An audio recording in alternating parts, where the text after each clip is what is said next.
is Matrix Lord 212, and I'm reviewing Marvel Action Spider-Man #1, which is a completely different universe.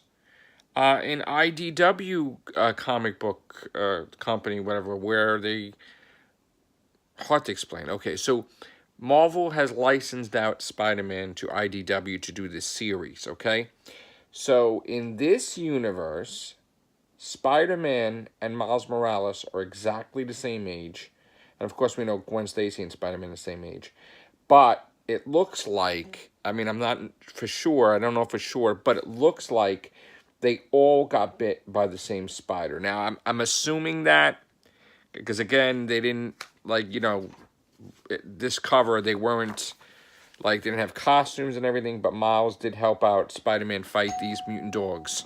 Okay, so great issue. So, basically, Miles Morales, Gwen Stacy, and Peter Parker go to the thing at the Daily Bugle. They meet Robbie Robertson Peter Parker meets Robbie Robertson for the first time. There's this internship with this Tony Stark program where if you win, you get to interview Tony Stark. And already Peter Parker is Spider-Man, and he encountered this one mutant dog that he put him in a garbage can. But now there's mutant dogs all over the city, so they have to leave. You know, Peter Parker puts a Spider-Man suit on, and he goes to battle. Then they have Gwen Stacy that is, like, trying to film everything on her phone and get the story. Robbie Robertson is her uncle, and is close with Captain Stacy.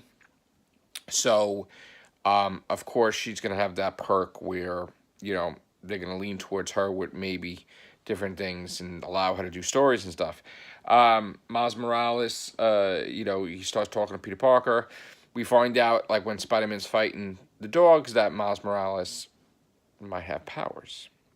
So they didn't really say anything, and Gwen Stacy had no fear at all. So she had no sense of responsibility or fear. One thing I didn't like was that Miles Morales is cracking jokes like Peter Parker, Spider-Man.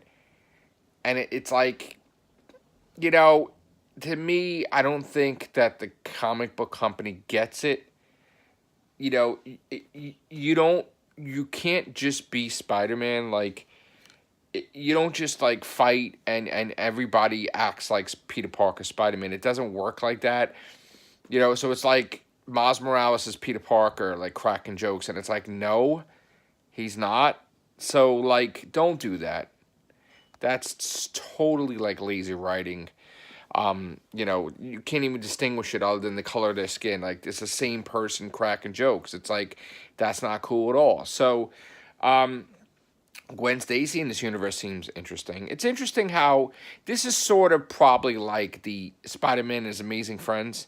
Remember how you had, in the cartoon, you had Iceman and Firestar? Well, instead of that, you got, like, Spider-Man, Miles Morales, and, you know, Spider-Gwen, or she can be called Ghost Spider or whatever. And at the end of the book, you know, he's like, oh, Miles Morales has, like, you know, abilities like me, and then Spider lands in his thing, and not the same spider, but he's like, oh, he gets the idea, well, maybe he got bit by the same spider, which, again, we don't know yet. So, I enjoyed it. It was great. Awesome, because you know what? The last reviews were terrible. And I did Spider-Man reviews, the last 3, and they were terrible, but this was awesome. So, great job. Artwork is stunning. Really good. And I'm going to be reviewing the second issue, so I'm happy. Little pet peeves with certain things, but I'm happy. All right, guys, take it. Bye for now.